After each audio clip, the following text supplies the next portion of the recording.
Urban Therapy with Sun 752, and this is your daily go getimism number 560 for April 15th, 2016. Normally, this would be like the last day to be able to file your income tax, but they gave a little extension, so you don't have to have it done until like Monday. Woo, they do. And you know, you only really worry about that if you have to pay taxes. If you was getting the tax return, that money would have already been you know, given, deposited, withdrawn, and spent. Spunt, as they say in the hood. Tonight I want to talk to y'all about a money matter.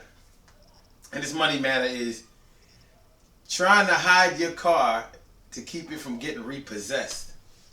Yeah, that's a sensitive topic, you know, because we talking about people's spending habits, we talking about people's purchasing power, and we're talking about people's credit.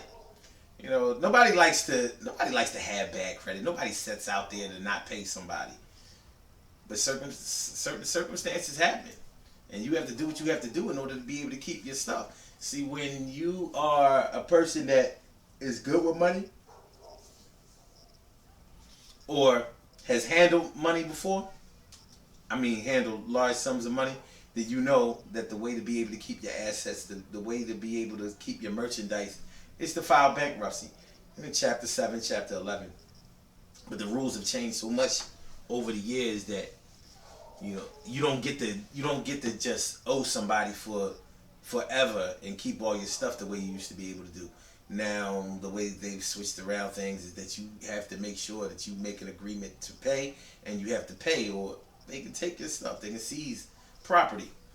So anyway, when we're talking about property, when we're talking about a car, now a car it seems like a major purchase for people who don't really have any money, and I think we should get into that. Like, people who really have a lot of money, a car is not a major purchase. A house is more of a major purchase because you can build equity in it and it gives you money back. But yeah, what do you do when you have had a car note, you went out and you financed the car, and now you can't make the payments, and you've missed 2 or 3 payments, and you know that they're on their way to try to send that tow truck around to get your car.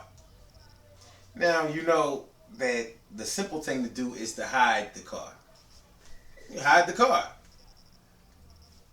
It's not going to allow you to really sleep that well at night because you're going to hide the car and you're still going to be worried if they're going to circle the neighborhood and find your car.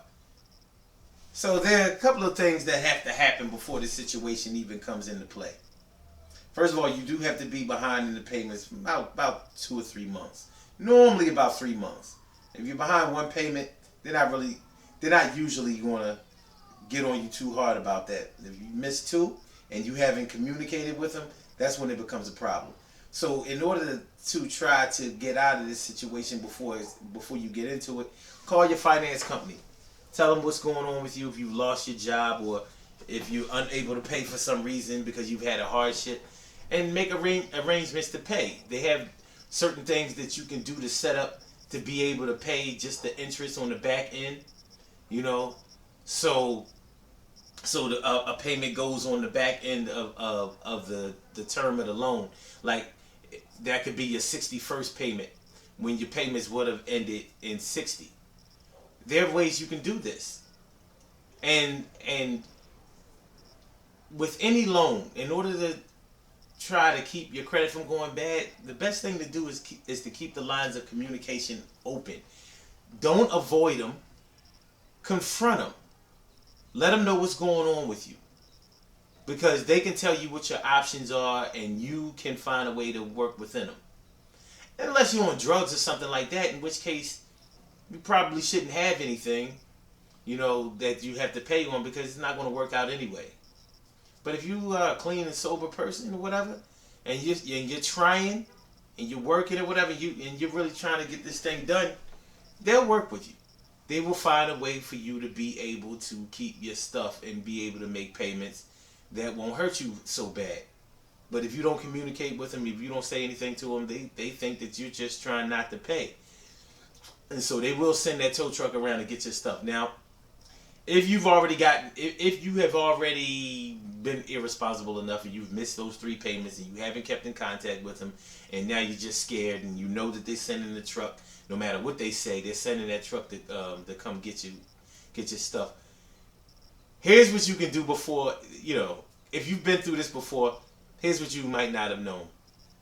When you filled out the loan application to get a car loan, they ask you for references. They ask you for the names and addresses and phone numbers of people, of 5 people normally that can act as a reference for you. Now, we were thinking that they were asking for references, for character reasons, but no, those are going to be the people's homes that they go to see if that's where you park your vehicle. They figure anybody that you use as a reference is a person that is close to you, and more than likely that's where you will store your car, because they know you ain't stupid enough to have it in front of your house. But yeah, many of us are stupid enough to have it in front of our house, and we wind up getting it towed, getting it repossessed. And you don't want to get it repossessed, because then you have to pay all of those fees that they assess to get it out of impound, and the penalty for allowing the repossession. It's a mess. So you don't want to do that. First of all, when you fill out the loan application, don't put any addresses on there that you might leave your car, should the worst come to worst. Try not to give them your real address. Now, they're going to ask for the address that's on your license, your driver's license. Yeah, but just because the address is on your driver's license doesn't mean that that's where you live. Also, when all else fails and they can't find the car, it's not in front of the house that you gave. It's not in front of any of those references houses. What they're going to do is they're going to go through your credit report, and they're going to look for any addresses that you've lived previously. They're going to send those trucks to every place that they can find that you've given as the address. They're going to go on the internet. They're going to pull your credit report, and that's where they're going to look. So try not to have your car at any of those places. Now,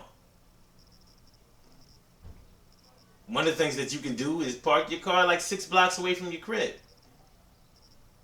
Not 1 block, not 2 blocks, not 3. You might want to park it so far away from your crib that you have to get a ride to your car. It's worth it, especially if you live in the city.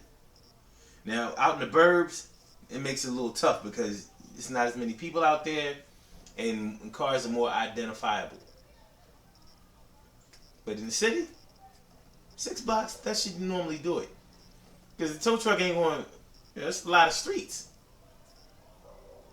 And they ain't paid to look for it like all of that. So I would say about 6 blocks. But, and don't get me wrong, I don't want to tell y'all how to cheat, but I just did. And why? Because we got to take care of each other. And why? Because sometimes you fall off, and the embarrassment of not being able to pay is more than you can bear, so you got to make a move.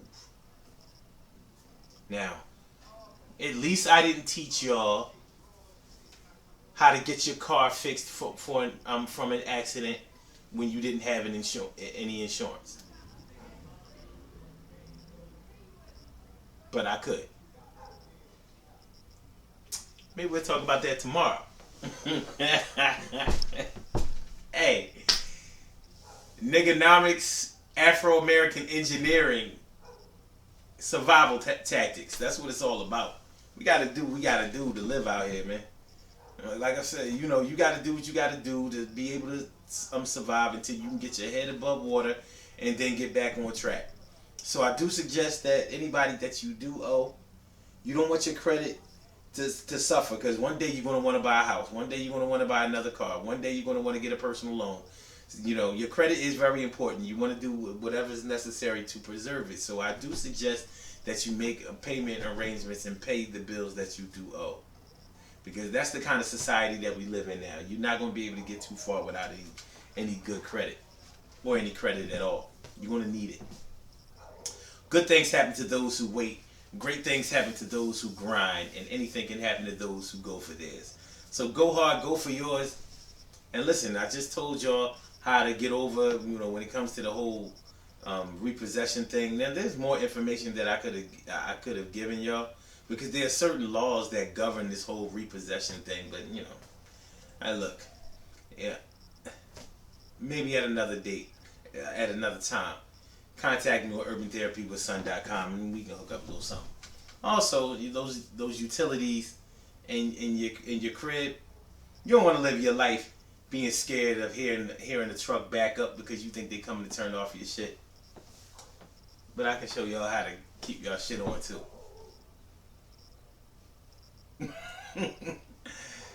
The Urban Therapy with Son Mind, Right, and Body Better Fitness program is tomorrow, the 16th of April, 10 a.m. to 12 p.m. Eastern Standard Time. Come through. It's gonna be a wonderful day. Come get your workout on. Come get your sweat on. Learn how to eat properly and feel better about about yourself, about life in general. Make that lifestyle change and be serious about it. Be serious about it. Make it happen. I'll holler at y'all later. UrbanTherapyWithSon.com. Holla. Leg lifts. Holla.